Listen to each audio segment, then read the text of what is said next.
नमस्कार दोस्तों। आज हम प्राणियों में संरचनात्मक संगठन पाठ के आगे के भाग को पढ़ेंगे। अब हम इस पाठ का तीसरा भाग पढ़ेंगे। इस वीडियो में हम पढ़ेंगे अंग और अंग तंत्र, जिसमें हम पढ़ेंगे केंचुआ के बारे में। अंग और अंग तंत्र बहुकोशिकीय प्राणियों में उपर्युक्त वर्णित उत्तक संगठन होकर अंग और अंग तंत्र की रचना करते हैं। इस तरह संगठन लाखों कोशिकाओं द्वारा निर्मित जीव की सभी क्रियाओं को अधिक दक्षता पूर्वक एवं समन्वित रूप से चलाने के लिए आवश्यक होता है। शरीर के प्रत्येक अंग एक या एक से अधिक प्रकार के उत्तकों से बना होता है। ध्यानपूर्वक अध्ययन के बाद हम यह देखते हैं कि अंग और अंग तंत्र की जटिलता एक निश्चित इंद्रिय गोचर प्रवृत्ति को प्रदर्शित करती है। यह इंद्रिय गोचर प्रवृत्ति एक विकासीय प्रवृत्ति कहलाती है। यहाँ पर आपको 3 जीवों के विभिन्न विकासीय स्तर के बारे में बताया जा रहा है, जिसमें आपको शरीर और आकारिकी के संगठन एवं क्रियाविधि के बारे में जानकारी प्राप्त होगी।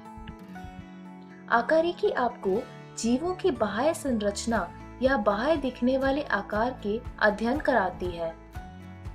पौधों या सूक्ष्म जीवों के संदर्भ में आकारिकी शब्द एक वस्तुतः मतलब यही है। प्राणियों के संबंध में आकारिकी का मतलब शरीर के बाह्य अंगों की बनावट या शरीर के बाह्य अंगों का अध्ययन है। प्राणियों में शरीर का पारंपरिक मतलब आंतरिक अंगों की संरचना के अध्ययन से है।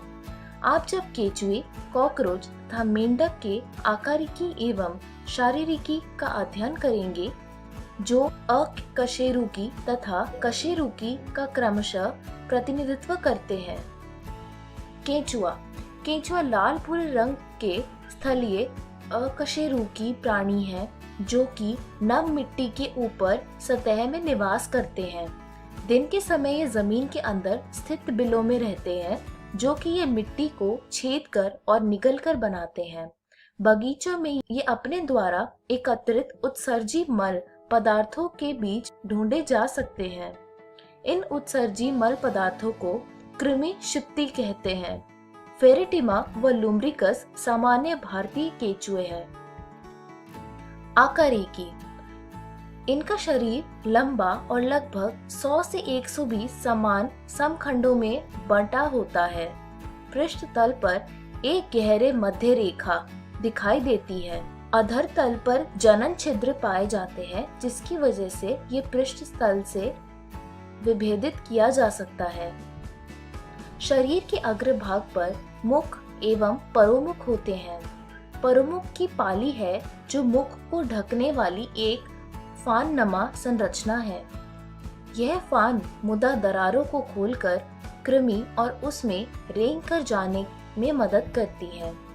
परोमुख एक संवेदी संरचना है। शरीर का पहला खंड परितुंड या मुखखुंड होता है, जिसमें मुख उपस्थित होता है। एक परिपक्व कृमि में एक चौड़ी ग्रंथिल गोलाकार पट्टी 14वें से 16वें खंड के को घेरी होती है। यह ग्रंथिल उत्तक वाले खंडों को पर्याणिक कहते हैं। इस प्रकार शरीर 3 प्रमुख भागों में विभक्त होता है: अग्र पर्याणिका, पर्याणिका और पश्च पर्याणिक। 5वें से 9वें खंडों में अंतरखंडीय खांचों के अधर पार्वीय भाग में 4 जोड़ी शुक्र ग्रहिका रंध्र स्थित होते हैं। एकल मादा जनन छिद्र 14वें खंड के मध्य अधर रेखा पर स्थित होता है।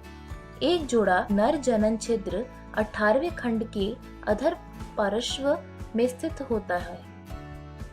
बहुत से छोटे छिद्र, जिन्हें वृक्क रंध्र कहते हैं, अधर तल पर लगभग संपूर्ण शरीर पर पाए जाते हैं। इन छिद्रों के द्वारा उत्सर्गीय शरीर के बाहर की ओर खुलते हैं। शरीर के प्रथम, अंतिम व पर्याणिका खंडों को छोड़कर समस्त देह खंडों में एस आकार के शुक पाए जाते हैं, जो प्रत्येक खंड के मध्य में स्थित उपकला गर्त में धसे रहते हैं। शुक छोटे बाल के समान संरचना है, जो कि फैल तथा सिकुड़ सकती है तथा गति में महत्वपूर्ण भूमिका निभाती है। आंतरिक आकारिकी। केंचुए का शरीर एक पतली अकोशिकीय परत से ढका रहता है जिसे उपत्वचा कहते हैं। इसके नीचे अधिचर्म, दो पेशीय परतें तथा सबसे अंदर की ओर देहगुहीय उपकला पाई जाती है। अधिचर्म स्तंभाकार उपकला कोशिकाओं की एक स्तर की बनी हुई होती है, जिसमें अन्य प्रकार की कोशिकाएं जैसे स्रावी ग्रंथि कोशिकाएं भी सम्मिलित आहार नाल शरीर के प्रथम से अंतिम खंड एक एक लंबी सीधी नली के रूप में उपस्थित होती हैं। प्रथम खंड पर उपस्थित मुख प्रथम से तृतीय खंड में फैली मुख गुहा में खुलती है, जो ग्रसनी की ओर अग्रसर होती है और चौथे खंड में खुलती है। ग्रसनी एक छोटी संकरी नलिका में खुलती है जिसे ग्रसिका कहते हैं। यह 5वें से 7वें खंड तक पाई जाती है तथा एक पेशीय पेशणी 8वें और 9वें खंड तक चलती है। यह सड़ी पत्तियों और मिट्टी आदि के कणों में को पीसने में मदद करती है। अमाशय 9 से 14 खंड तक स्थित होता है। केंचुए का भोजन सड़ी गली पत्तियों और मिट्टी में मिश्रित कार्बनिक पदार्थ होते हैं। अमाशय में स्थित कैल्सीफेरस ग्रंथियां ह्यूमस में उपस्थित ह्यूमिक अम्लों को उदासीन बना सकती है। आंत्र 15वें खंड से प्रारंभ होकर अंतिम खंड तक एक लंबवत नलिका के रूप में मिलती है। 26वें खंड में आंत्र से एक जोड़ी छोटी और शक्वाकार आंतरिक अंधनाल निकलती है। आंत्र का विशिष्ट गुण 26 से 35वें खंड में आंत्र की पृष्ठ सतह में आंतरिक वलन वितिभंज का पाया जाता है, जिसे आंत्रवलन कहते हैं। यह वलन आंत्र में अवशोषण के प्रभावी क्षेत्र में वृद्धि कर देता है। आहार नाल शरीर के अंतिम खंड पर एक छोटे छिद्र के रूप में खुलती है, जिसे गुदा कहते हैं। केंचुआ कार्बनिक पदार्थों से भरपूर मृदा को भोजन रूप में निगलता है। आहार नाल से गुजरते समय पाचक रस एंजाइमों का स्राव होता है, जो कि पदार्थों के साथ ग्रसनीय घुल मिल जाता है। ये एंजाइम जटिल भोज्य कणों को सूक्ष्म अवशोषण योग्य कणों में बदल देते हैं। यह सरल अणु आहार नाल झिल्ली द्वारा अवशोषित करके उपयोग में लाए जाते हैं। फेरेटिमा के रुधिर परिसंचरण तंत्र बंद प्रकार वृक्कों का ही होता है, जिसमें रुधिर वाहिकाएं, कोशिकाएं और हृदय होते हैं। बंद रुधिर परिसंचरण तंत्र के कारण रुधिर का हृदय तथा रक्त वाहिनियों तक ही वृक्क सीमित रहता है।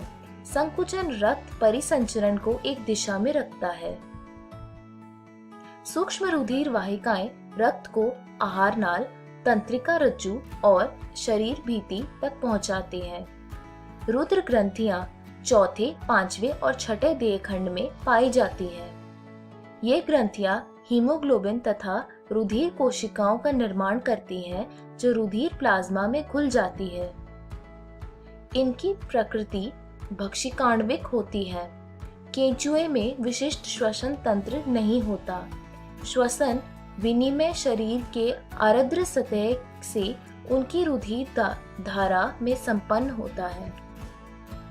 उत्सर्जी अंग खंडों में व्यवस्थित और वलित नलिकाओं के बने होते हैं, जिन्हें वृक्क कहते हैं।